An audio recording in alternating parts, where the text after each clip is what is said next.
Hello, welcome dans cette nouvelle vidéo dans laquelle on va voir 3 idées reçues qui t'empêchent de développer ta créativité et donc de publier régulièrement des contenus qui vont intéresser ton audience. Et alors, bienvenue, c'est Matt de Digital Leadership, je suis très heureux de t'accueillir dans cette vidéo.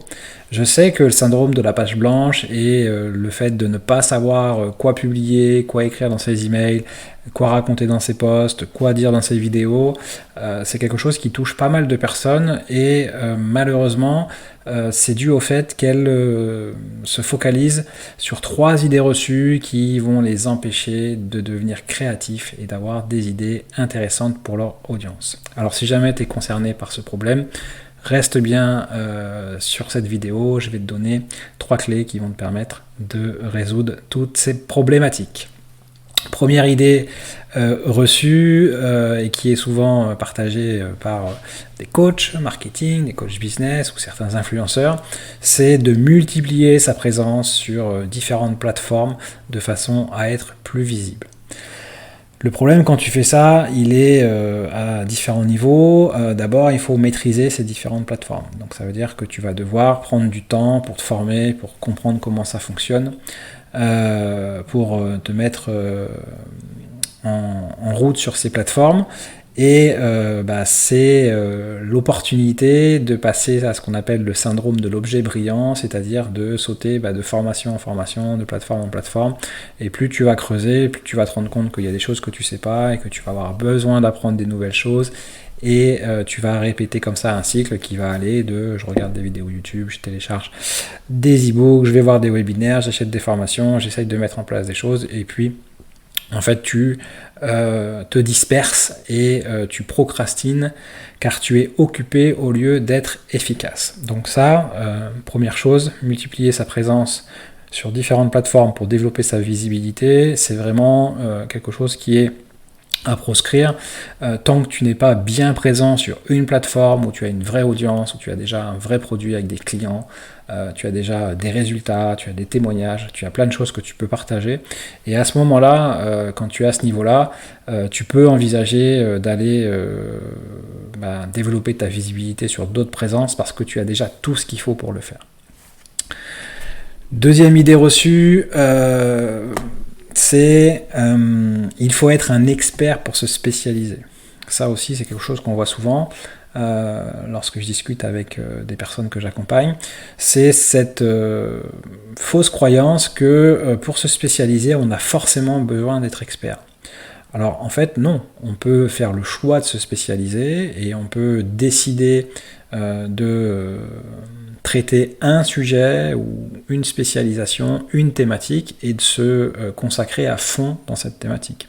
C'est un petit peu l'histoire du chirurgien et du docteur. Le chirurgien, il est spécialisé dans un type de chirurgie. Celui qui opère les pieds, c'est pas celui qui va opérer le cerveau. Et les chirurgiens sont mieux payés que les docteurs. Donc, petite aparté, juste pour te dire que se spécialiser, c'est possible, c'est une bonne idée et il faut viser à une double spécialisation. Te spécialise-toi sur une thématique précise et sur une plateforme précise. Comme ça va te permettre de limiter les erreurs qu'on a vues dans le point numéro 1 et surtout tu vas te spécialiser dans la plateforme sur laquelle tes clients potentiels vont être présents. Donc ça, c'est important de bien connaître ton client idéal, où est-ce qu'il va et où est-ce qu'il s'informe. Donc si ton client est sur Insta, va sur Insta. S'il est plus sur LinkedIn, va sur LinkedIn. S'il fait des recherches sur YouTube, mets-toi sur YouTube. Mais en tout cas, publie là où ton client idéal est censé se trouver. L'idée de se spécialiser aussi, c'est d'avoir une direction parce que tu fais un choix que tu vas pouvoir expliquer aux gens, donc tu vas pouvoir dire voilà, j'ai décidé de me spécialiser par exemple dans le copywriting ou dans le SEO, et tu vas creuser ton expertise, tu vas lire des bouquins, tu vas écrire sur le sujet, tu vas faire des articles, et en fait c'est en pratiquant et en expérimentant tout ça que tu vas renforcer ton expertise. Et une fois que tu auras lu, je sais pas moi, peut-être 5 ou 10 bouquins sur ton sujet, que tu auras écrit plusieurs posts ou plusieurs articles de blog, que tu auras fait plusieurs mailings, que tu auras créé des masterclass ou des ateliers, que tu auras créé une offre ou une formation en ligne et que tu vas vendre ce produit, au fur et à mesure du temps qui passe, les gens vont reconnaître que ta spécialisation, ça devient ton expertise. Et c'est à ce moment-là où tu vas encore pouvoir exploser niveau visibilité, puisque tu vas devenir une des références de ta thématique. Si tu pars dans tous les sens, si tu pars dans toutes les plateformes, si tu pars dans toutes les thématiques, parce que tu veux rester généraliste, tu ne vas pas pouvoir développer ta visibilité. Troisième point que j'entends aussi et qu'on m'a déjà dit, c'est ouais mais tu comprends Matt, toi t'es créatif et puis moi je suis pas créatif et puis je sais pas comment être original et puis je suis pas assez différent ou original ou perché pour être créatif. T'as pas besoin d'être décalé ou d'être une personnalité atypique pour pouvoir être créatif et avoir des idées de poste, surtout si tu restes sur une thématique précise que tu vas pouvoir prendre sous différents angles. Tu vas pouvoir raconter ta spécialisation, comment tu as décidé de prendre ça, comment tu as choisi, quels sont les obstacles, qu'est-ce que tu as appris. Enfin, il y a plein de choses à faire à partir du moment où tu vas respecter les 2 premiers points et sur lesquels tu vas pouvoir capitaliser en prenant différents angles. Si tu te forces à être original, c'est le meilleur moyen de devenir incompris de ton audience, parce que des gens qui sont complètement décalés ou complètement barrés, ça peut être un petit peu marrant, mais c'est pas forcément ces personnes, sur ces personnes-là qu'on va porter notre choix si on veut faire quelque chose de sérieux, si on veut être accompagné, si tu fais du coaching par exemple, si tu moi je sais pas, si tu résous des problématiques de santé ou de stress, etc. T'as pas besoin forcément d'être complètement décalé parce que ça va être un petit peu incohérent avec ce que tu proposes.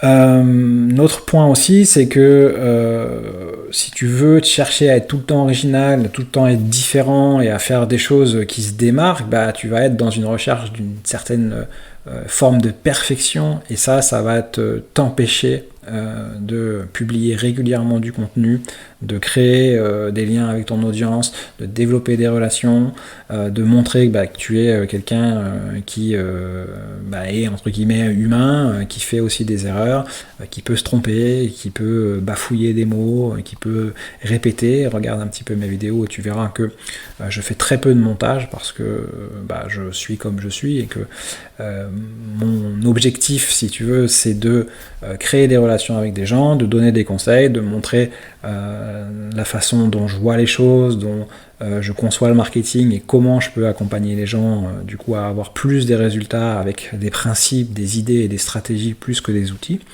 Et mon objectif du coup c'est de publier des contenus qui vont intéresser les personnes. Donc si jamais ça t'intéresse, tu peux mettre un petit cœur à cette vidéo ou un petit commentaire.